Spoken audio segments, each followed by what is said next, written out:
Easy, both. I want people to be afraid of how much they love me. Matt Skraby wraps up a full day of live and local sports talk. And that is the whole problem with aliens. You just can't trust them. Occasionally you meet a nice one, but usually they turn out to be some kind of big lizard. The Skraby Show starts now on 97.3 The Fan. Hello and welcome into the Skraby Show for February 4th, 2025. Thank you, everybody, joining me here today. You can join us on YouTube. Just search 97.3 The Fan. You can also watch on Facebook, or you can watch on X, at Matt Skraby, MattsKraby, as in boy, Y, and Twitch. For all you Twitchers out there, you can do at 97.3 The Fan. I'm not going to lie, there's not a lot of Padres news tonight, everybody. There's not a lot going on in Padres land, which is unfortunate because I know we all want stuff to happen. But I wanted to start today's show making all Padres fans feel a little bit better about themselves and about their team. Because at least you're not a Mariners fan. And at least you don't have a general manager who says this about their roster heading into spring training. This was on MLB Network this morning. This is where I saw this. But the quote is from Jerry Dipoto, the general manager for the Mariners. It says, Jerry Dipoto on Mariners' quiet offseason. Quote, I think that's reflective of a team that didn't have a whole lot of holes to fill, which Mariners fans immediately let him know that there are many holes on their team. So I wanted to start today to make everybody feel a little bit better about the current situation. Because if our GM said that, AJ Preller, you better believe it would be a big deal. Because we all know there are holes to fill on this team. The Mariners themselves are a team that has struggled to win has just struggled. They're building something, but I cannot believe that a GM would actually say this because they don't really, it's not true. There's plenty of things that the Mariners could be doing this offseason. So again, what I'm trying to say is the San Diego Padres have a GM that knows he needs to get a job done, and he's not trying to sugarcoat things that are happening in the offseason. So sorry, Mariners fans. I know I talked to one of you earlier, and I'm sorry, Jerry Dipoto is the president in baseball operations, but I talked to a Mariners fan earlier, and they were very upset with their team because their team has not, over the years, been competitive enough to make the playoffs, make a deep run in the playoffs. So I don't know what Jerry Dipoto's saying here. I think it's pretty dumb that he said that because you can't let your fan base think that you don't have a chance. And I guess he's not really saying that, but I read this as, hey, we're not going to be going out and getting big players. So that's why I'm going to say this, is that I'm going to try to spin it. I'm going to try to shine this turd and say there wasn't a lot of holes to fill at all. So there you go, Padres fans. Feel a little bit better about that because I would not be a fan of AJ Preller if he said that in public. Private, maybe. We would never hear about it. But publicly, that's a weird quote to say, Jerry Dipoto heading into spring training. All right, let's get into why I named the YouTube today. We made it Skrabinators. Because if you didn't hear the beginning of the show with Gwen and Chris, then you are going to find out for the first time that the Skraby Show has made it all the way to Sports Illustrated. I think this is pretty cool. I'm not going to do this every time I see an article with something that I said in it, but this is the first time that I've seen this sort of article with something that I said in it. And it was about Roki Sasaki, so it fits me very, very well.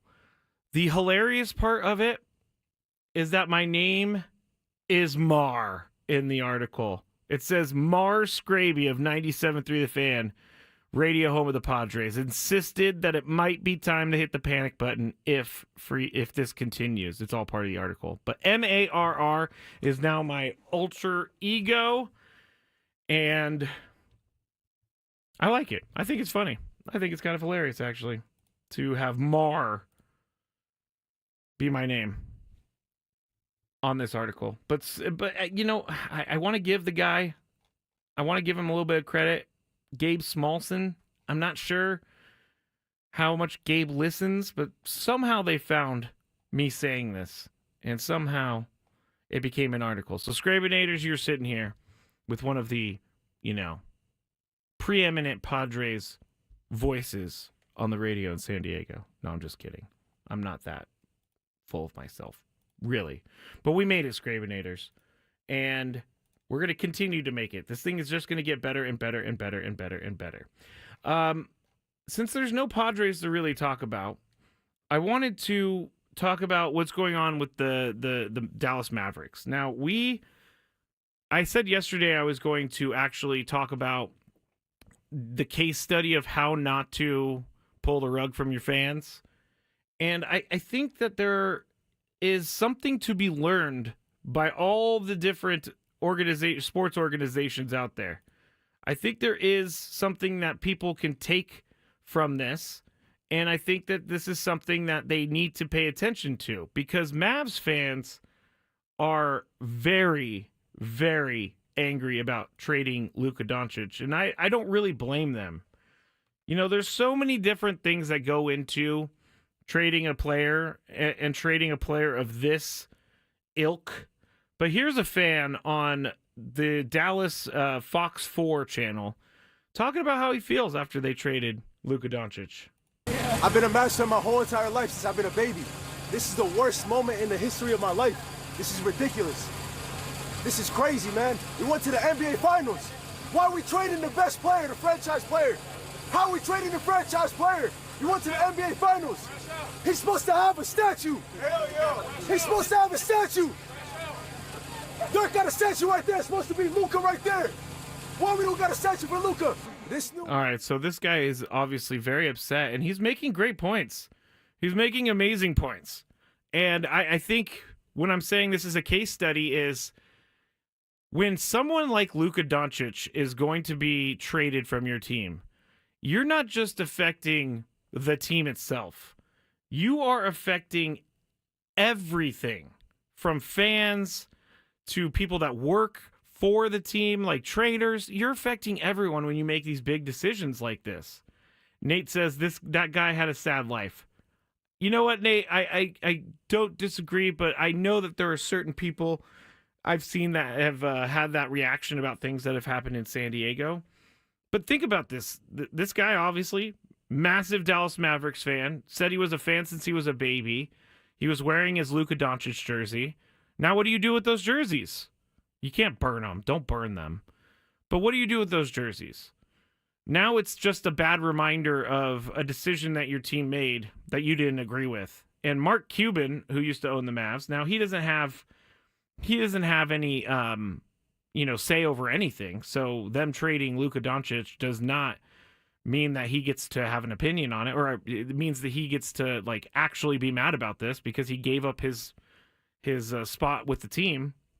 But he was even like, what are they doing? A lot of people were saying that. Chris said it, and I looked in the break about different reporters in the Dallas area saying this.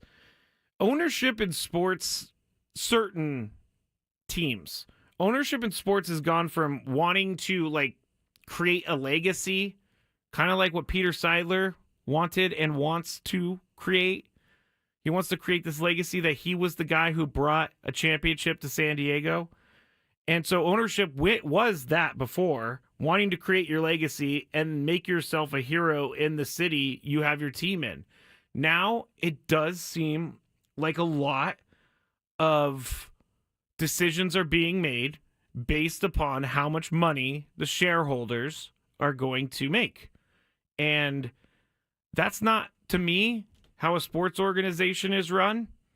The sports organization is not a place for people to just make money off of, in my opinion. Now, I know that's how it works. And I know that that's how it's going to be. But to me, a sports organization has a little bit more of a responsibility to the public than I think other businesses in a city, because they are representing your city. They're representing everyone in that city. And when you go and you just randomly trade a Luka Doncic to the Lakers, you are immediately alienating a lot of your fans that have been behind you forever. This decision just involves so much more than just the GM, Luka Doncic, and Lakers.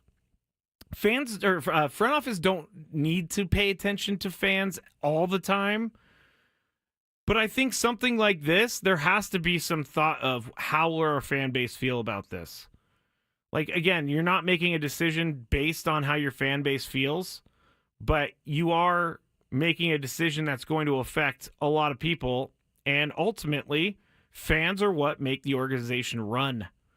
And so I don't understand why these organizations are now turning towards just making money rather than putting out a winner. It's crazy to me. You have a bunch of different, like, what are they called? Investment groups that just buy teams now. So you have a ton of owners instead of, one family that owns it. Now, I'm not saying that being a family who runs a team and owns a team is the right way to go either, because we've seen plenty of circumstances where that's not right. And you could even argue that maybe they need to make more money than some of the investment groups, but it's just not like it's not like what it used to be anymore. Winning a championship comes secondary to making money for these rich people. And yes, I'm complaining about the rich people again, but it's affecting every part of our life now. You can't go anywhere without having some sort of fee being charged because someone doesn't want to give up any money. I don't really get it. I don't. And it makes me sad, honestly. It makes me a little sad just because, like, when I was growing up, I was a 49ers fan through and through, as all of you know. And I feel like when I was growing up, the 49ers cared a lot about winning. And then it became a lot of, with the 49ers, it became more about the stadium that they wanted to build. And they were going to uproot and go to Santa Clara. I'm not going to go down that road again because I've gotten in trouble for that, comparing it to the Charger situation. They're different, but they're similar in some ways. But that's when it became more of a money-making business, a profit-loss thing, rather than winning because you want to represent your city. And I know that I sound old again.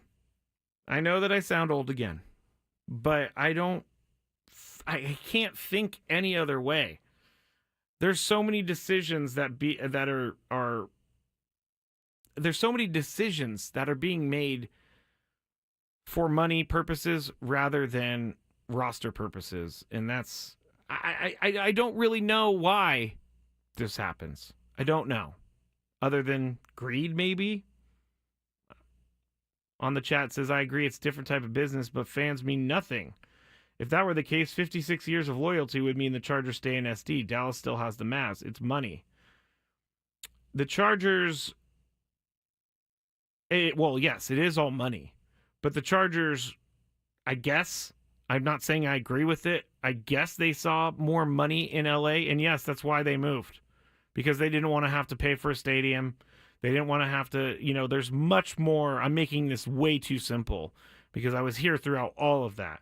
And it's much more complicated than just, hey, they didn't want to pay for a stadium.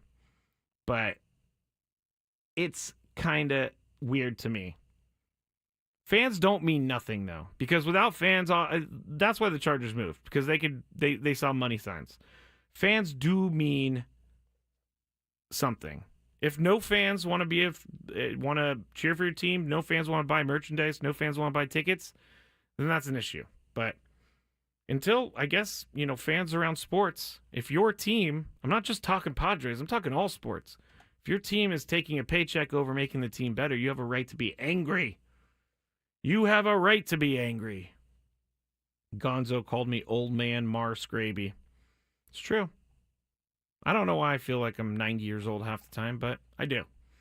And I think this is something that teams need to pay attention to, a case study of how not to anger your entire fan base.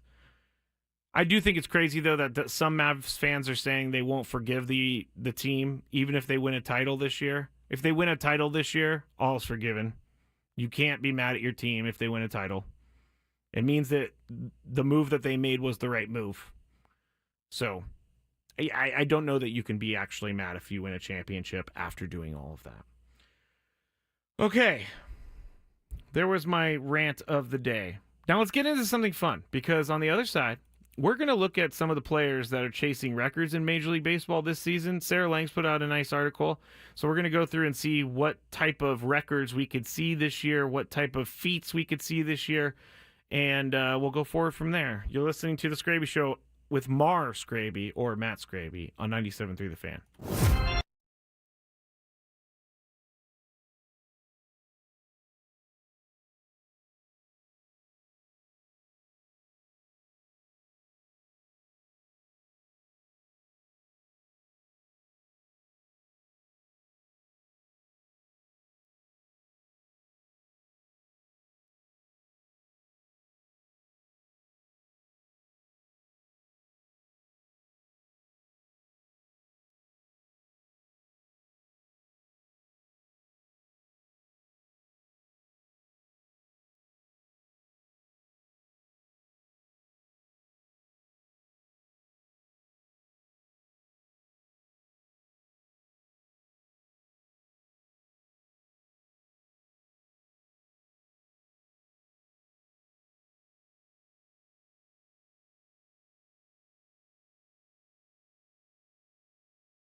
That's Skraby.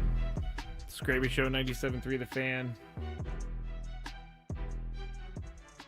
Getting a little pushback about Luka Doncic, which is fine. Not about the fan thing, but about why the Mavs decided to let him go. Which I do understand there's probably things that we just don't know. We just don't know the full story, which is something I've been trying to not jump to conclusions without knowing the full story. But Sean says, let's see. I got to go back up. Sean says, how much contract did he have left? Did they figure they weren't going to be able to re-sign him and he's putting too much of the cap in his pocket, which I did read is a thing. Luka was going to be like eligible for the super max, which I believe was going to pay him around like $60 or $65 million a year, which don't quote me on that because I'm not exactly sure about that. But if there is some sort of roster explanation for it, as a fan, if you give me that explanation, I think I could probably buy into it a little bit easier than, well, he just was out of shape, and so we wanted to move him. And again, the Mavericks, as Chris and Tony both say, may be actually even better. So it might be the best thing for the Mavs. I'm just saying, like, how do you let someone... I also think we're talking about one of the best players in the NBA in the last, like, 10 years. Because he's been to at least the Western Conference Finals. I think the 2 out of the last 3 years, they went to the NBA Finals last year.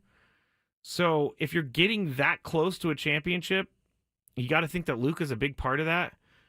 But again, if there was some sort of explanation as to why they needed to move him, maybe we don't want to pay him the $65 million a year because we need to sign other people, other players, that's fine. There's just has been no explanation of that. Rod says, I think the Shark Tank owner didn't have the heart to go get rid of him. New ownership didn't hesitate. We're talking about Mark Cuban. Possibly, but Mark Cuban is also a business guy, and he didn't care, right? He has a lot of money. He put a lot of money into that team. I guess I remember watching something with Dirk Nowitzki, and he was saying that the Dallas Mavericks have one of the best setups at home of any team in the NBA because Mark Cuban put so much money into them being comfortable, traveling, all of that. Mark Cuban wanted to win. That's why I think that he's so upset with this, because he brought Luka in. Sean said, we had to let Soto go. Yeah, they did have to let Soto go. Because baseball's a little bit different, I guess. It is. Each sport is different, but the Padres weren't going to pay Juan Soto $75 million a year, or whatever the heck he's getting paid by the Mets. That's just a fact. In the NBA, you have that super max that you're eligible for. I don't really even understand the super max 100%. I'm going to do some more roster research on this whole Luka thing. I'm going to go dig deep and find out why they didn't value Luka Doncic as much as, say, all the fans did. So that's what I'm going to do. I'm going to do a little bit of research and stop talking about things I may not know the answers to. All right, we're going to take a quick detour, and then we're going to talk about those players that are vying for the record books. But there is one show that has just been released on Netflix. And it is one of my favorite shows as a child, as a kid, as a child. That was weird. But here it is. And I watch it all the time now. Home Improvement. This is a really bad version of this. It's like someone filmed their TV. I didn't get a chance to look at it. Home Improvement is on Netflix now. I love Home Improvement so much. And I've been watching all the seasons. I don't know if anybody else likes Home Improvement, but Home Improvement was amazing. And Home Improvement was something that I watched all the time growing up, so I'm really happy that it's on Netflix. And I was wondering, is Home Improvement going to hold up over the years? is it still going to be funny? And I can tell you it's still funny. There's still some good jokes in Home Improvement. But I love Home Improvement. First thing I see on the chat, Katrina, can't stand Tim Allen. Well, that answers that, I guess. I think it's funny. But I've been watching a lot of Home Improvement, so I had to mention that to everyone. Because it is on Netflix. Go watch it right now. All right, these 10 players vying for the record books in 2025. Now, the first one they have is Bobby Witt Jr. He's looking for his third consecutive 30-30 season. He's just the 8th player to record at least 2 consecutive 30-30 seasons. And there's some good names on it. Willie Mays, Bobby Bonds, Barry Bonds, Vlad Sr., Alfonso Soriano, Ryan Braun. Witt would be the second player in baseball history to do this. The only player with 3 straight 30-30 seasons, Barry Bonds. So Bobby Witt would be the second person in history to do that if he can do that. And I think he will do that unless he gets hurt or something like that. I love Barry Bonds. And I love Bobby Witt is what I meant to say. Bobby Witt was on my fantasy team last year. Won me a championship. Thank you, Bobby Witt. Now, Juan Soto is looking for his 8th straight 400 or above on-base percentage, 5th season with 25 homers and 125 plus walks. I don't really want to talk about this one too much, but yep, he's looking for his 8th straight year of over 400 OBP and 5th season of 25 homers and 125 walks. If he stays healthy, he'll probably get that. Now, Shohei Ohtani is looking at some crazy stuff this year. In 2025, he's going to pitch, as we know. There's only one player in Major League history to have more than 15 home runs as a hitter and at least 100 strikeouts as a pitcher in a season. That would be Shohei Ohtani. 2021, 2022, and 2023. He would join... Ohtani would actually, because he can steal bases too, he's starting to join the consecutive 30-30 club as well. So Shohei Ohtani is just incredible. I hate to say it because he's on the Dodgers, but he really is. He's just doing things that people just don't do at the Major League level. This would be Ohtani's 4th season with at least 40 homers and 20 stolen bases if he does it this year, tying A-Rod for the most such seasons in a career. His 3 seasons as of now are tied for second most with Bonds and Jose Canseco.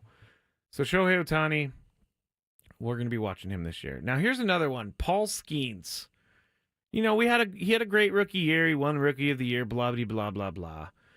But if he leads at the end of the year, if he's a leader in ERA and strikeouts at 23 years and 122 days old on the final day of the season, Paul Skeens would become the 4th youngest to lead all qualified MLB pitchers for an ERA for a season since earned runs became official in both leagues in 1913. The only pitchers to do so at a younger age than Paul Skeens, Dwight Gooden was 20 years old, almost 21.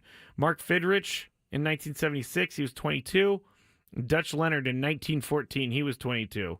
And if you add in the leading Major League Baseball in strikeouts, the only player to lead both in a season before turning 24, which is what Paul Skeens would do if he does at the end of the year win the ERA title and strikeout title, would be Dwight Gooden.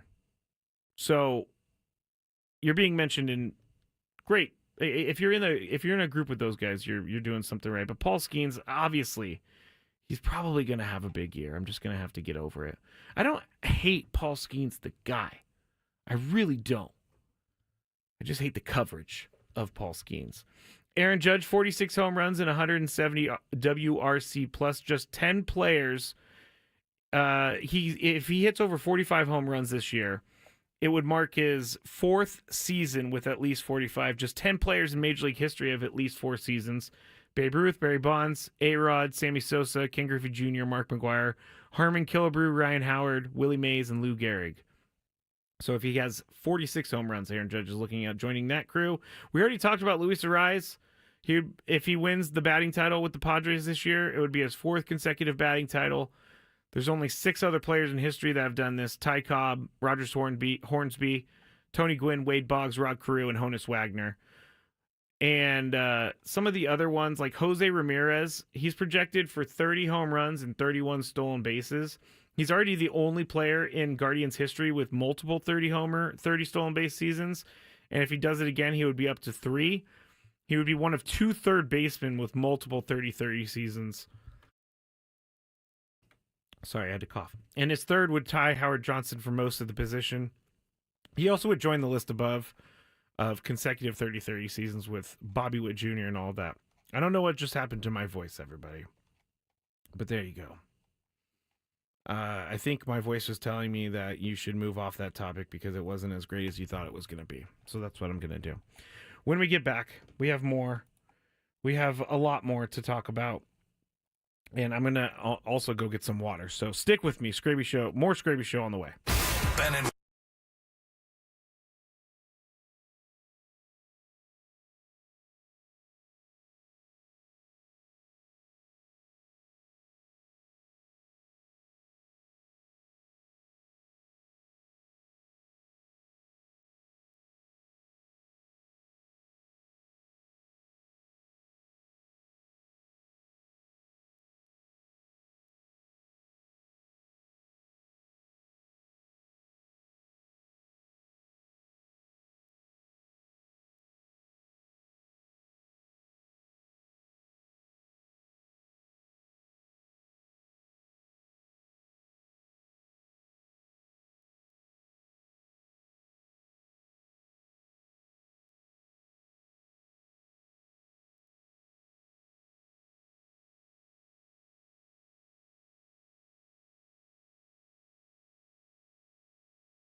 Final segment here, the Odyssey Palace, 97.3 The Fan, the Skraby Show.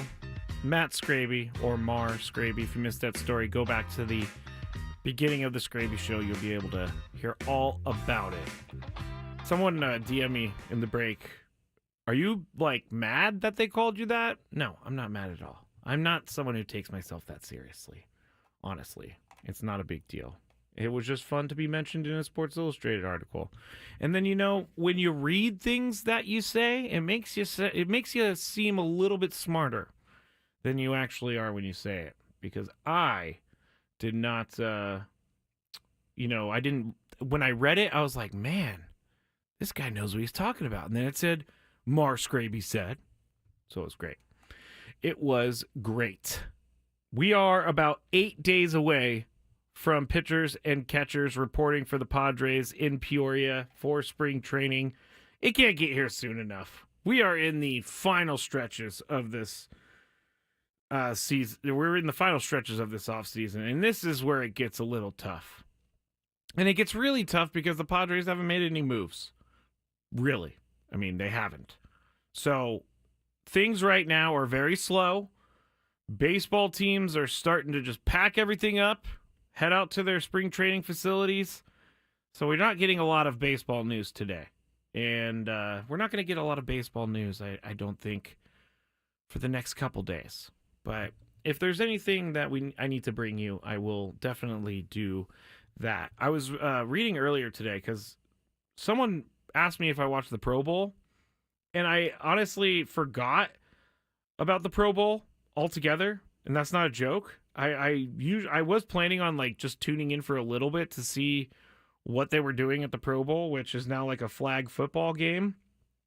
I said this before. I think they should just get rid of it, but there's too much money to be made if they get rid of it, so they're not going to. But this might push them in the right direction because the TV ratings are out, and I think the NFL is going to feel a little embarrassed about what's going on with the Pro Bowl, because this year the Pro Bowl averaged just 4.7 million viewers across ABC, ESPN, and Disney XD, which is the lowest audience ever for the game, excluding the COVID year, according to Front Office Sports. That's an 18% decline from last year, which they had 5.75 million viewers last year, and a nearly 30% decline from 2 years ago, 6.7 million, which is the first year of the new format. So they shifted this format to the flag football thing to keep people healthy, but we just don't care. We just do not care about it. And when you put the Pro Bowl up against the NBA All-Star Game and the MLB All-Star Game, strangely enough, baseball, who doesn't get things right all the time, they have the most viewers as of last year for their All-Star Game. The MLB All-Star Game had 7.4 million viewers. The NBA All-Star Game had 5.4 million viewers. So last year's Pro Bowl was just a little bit higher than the NBA's, but this year's 4.7 million viewers definitely is not what the NFL wants to see, and they're going to have to figure it out.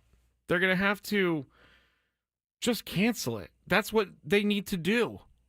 I'd much rather see the skills competition than actually see this flag football game.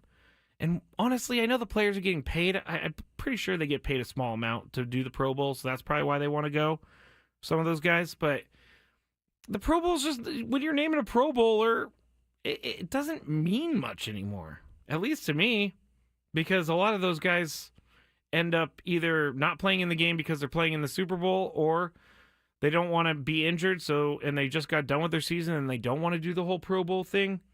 But it's just not something that people want to watch. And it's very strange that people don't want to watch it, because it seems like whatever the NFL does, people flock to, but not this Pro Bowl for some reason. I think the first year that they had it, it was interesting to see professional football players play flag football. And I think even Tyreek Hill 2 years ago took a big hit in the flag football game, which again scared everyone because they moved to flag football so that no one was taking hits. But it's just bad. They need to figure it out. Just get rid of it. I keep saying they need to figure it out, and then I keep giving them the answer, which is just get rid of it. Rod said the Pro Bowl should move to mid-season. I'm fine with that, too. I've said it a couple times, more than a couple times. I hate the bye week structure of the NFL schedule. I think that it's stupid that some teams are in a bye in week 4, and I think the Ravens they took their bye in like week 14. Those are two major extremes. I believe I would have to check, but the Eagles had a bye week very early in their season this year. And I think that they should just all put the bye weeks in the middle of the season, and they could do something like the Pro Bowl so that, they can make some money off of it. Yeah, the Eagles bye week this year was week 5. So they haven't outside, let's see, did they get the bye? No, they didn't. So outside of week 5, they've been playing 1, 2, 3, 4, 5, 6, 7, 8, 9, 10. They've been playing 14, 15, 16. This will be their 17th week of playing in a row, which is almost an entire season, which is pretty impressive, honestly, that the Eagles made it to the Super Bowl after playing in week 5. But I just am not. I'm just not a fan of it at all. John on the chat says the funny part is no one cares to watch it. I'm sure nobody cares to listen, but was still on the radio. I think that's a little bit different. I mean, maybe I would be curious to see like what radio ratings are for the Pro Bowl. And Westwood One, I believe, has to broadcast it, so that's why, because they have a deal with the league. And I think we broadcasted it. I'm not quite sure if we did or not. I should probably know that, but I think on the radio it might be more fun. I don't know. The whole thing just doesn't work for me. And the bye week thing doesn't work for me. So with the bye week thing, you can put it in week 10 or something like that. Every team gets a bye. You do some sort of celebration in that week, and you move forward. And you don't have to worry about this end of the season thing. Because a week 5 bye is not fair. And I've always felt this way about bye weeks and how schedules are made in the NFL and all that. Roger Goodell yesterday spoke, and I would like to address him for a second, because Roger Goodell called the fan theories that the NFL and its officials favor the Chiefs, quote unquote, ridiculous. The NFL Referees Association weighed in today, and they took his comments of it being ridiculous, and they said Commissioner Goodell's comments that it is ridiculous to presume that NFL officials are not doing everything possible to make the right call on every play is spot on. Officiating crews do not work the same team more than twice each regular season. It is insulting and preposterous to hear conspiracy theories that somehow 17 officiating crews consisting of 138 officials are colluding to assist one team. You know what I say to that? Doth protest too much is what someone used to say to me. And I think you're protesting too much. I don't think the referees are actually fixing the games. I'll be serious. Like, I can be a jokester on Gwen and Chris because they can make it known that I'm being a jokester. But here, I have no one to keep me in check. I don't think the referees are legitimately fixing the games. I do think there are a lot of penalties that go in the way of the Chiefs. It benefits the Chiefs. There are a ton of penalties. Against the Texans, there were 2 questionable roughing the passer calls. And the first down thing with Josh Allen and the tush push from the AFC Championship was one of them. Also, the Xavier Worthy catch that hit the ground was another one. And I think when you start calling things ridiculous and preposterous, it doesn't mean that they're doing something wrong, but it means to me that maybe they know that they could see why people are feeling this way. Chiefs fans are never going to admit it. Ever. But I do think there are legit gripes for this, because it's happened a lot. It's happened a lot. Patrick Mahomes and the Chiefs somehow are able to win every single game that they're a close game that they're in, and maybe they're that good, and they might be. I can't deny that because they're heading to their 5th Super Bowl in the last 6 years. They're looking for their 3rd straight Super Bowl. I mean, you don't win 3 straight Super Bowls if you're not a good team. But they have had some calls that have helped them get to these Super Bowls. Let's see. Katrina says, I say there needs to be a Mahomes rule. You don't slide in time, you're a runner. No flag. I think they're going to address that in the offseason. Seriously, I think they will. KG said that's the real problem. Mahomes is definitely taking advantage of existing rules. Which, there's nothing wrong with that. I as contrary to popular belief, I don't hate Patrick Mahomes as much as people may think I hate Patrick Mahomes. I think we're watching history. I mean, we could quite possibly... We were impressed by Tom Brady and what he did over his career.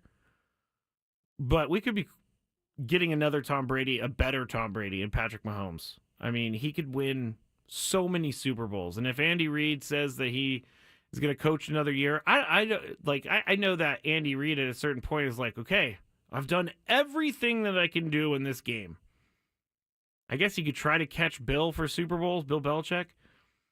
But if I was him, I would just stay as the head coach as long as possible until Patrick Mahomes retires, because that's your meal ticket right there is Patrick Mahomes. But back to the referee thing. I understand they have checks and balances. I understand that they have certain processes to make sure that this doesn't happen. But if you look at some of the stats that I've presented, it does seem like the Chiefs get the benefit of a lot of calls. And there's probably Chiefs fans out there right now screaming at me or have already turned off their radio because they don't want to deal with hearing me complain one more time about this whole thing. Later in the statement, the the Referee Association said there are many things that fans can worry about over a 17-game season, such as coaching decisions, player injuries, the weather, and yes, even close calls on incredible plays made by incredible athletes. But you can rest assured that on every single down, NFL officials, both on the field and in the replay booth, are doing everything humanly possible to officiate every play correctly. I believe that. I believe that they're doing everything humanly possible to officiate a play correctly. But you still get some wrong in the worst possible moments for teams that are playing the Chiefs. All right, I'll stop complaining about the Chiefs. I still got a couple days to complain about the Chiefs, so I'll stop doing that. Another story that I saw earlier this morning that is unfortunate. Marcus Jordan, the son of Michael Jordan, he was arrested this morning, Tuesday morning, in Florida on charges of DUI, property damage or personal injury, cocaine possession, and resisting arrest. So he's in a little bit of trouble. He was arrested, I guess, after fleeing a traffic stop. Police said they encountered Jordan when they saw headlights on a set of railroad tracks, and Jordan reportedly asked for help getting his blue Lamborghini SUV off the tracks after he made a wrong turn. The officer said Jordan's speech was slurred. He had bloodshot eyes, smelled of alcohol, and didn't seem to know where he was. There was another passenger in the car. According to the news channel, the arresting officer said they found a, quote, clear plastic baggie with a white powdery substance in his pocket, which later tested positive for cocaine. He is 34 years old. He is out of jail. He posted his bail, and he's going to have to deal with some things, but not a good thing. Like, not a very good thing to have happen when your dad's Michael Jordan. I know it's not my place to be talking about someone with substance abuse issues, but hey, it's kind of crazy to see this happen. I don't know how many sons Michael Jordan has. I don't know much about his kids, but I know that his kids have made some interesting decisions. Like, isn't one of them, this could be false, I'm not going to go with this, but isn't one of them dating, like, Scottie Pippen's wife or ex-wife? Maybe? Don't quote me on that. Do not quote me on that one. What's annoying Skraby today? Let's find out. It's time for the Daily Gripe.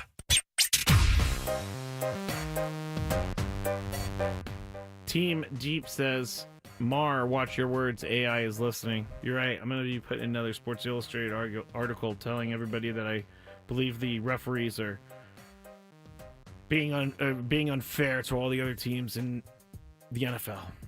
All right. My daily gripe for today is an article that I found. And so my daily gripe at surface level is people who take selfies. I'm not a big selfie guy. I have taken selfies. I do take selfies here and there.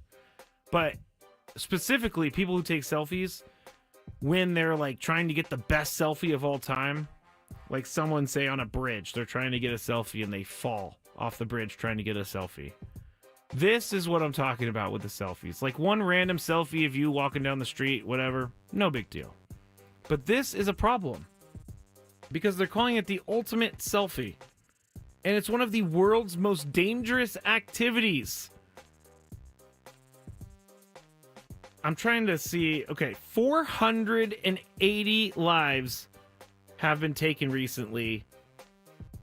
379 people have died in selfie-related accidents between 2008 and 2021, with hundreds more sustaining serious injuries. Other sources suggest the toll had risen to as many as 480 fatalities by the end of 2024.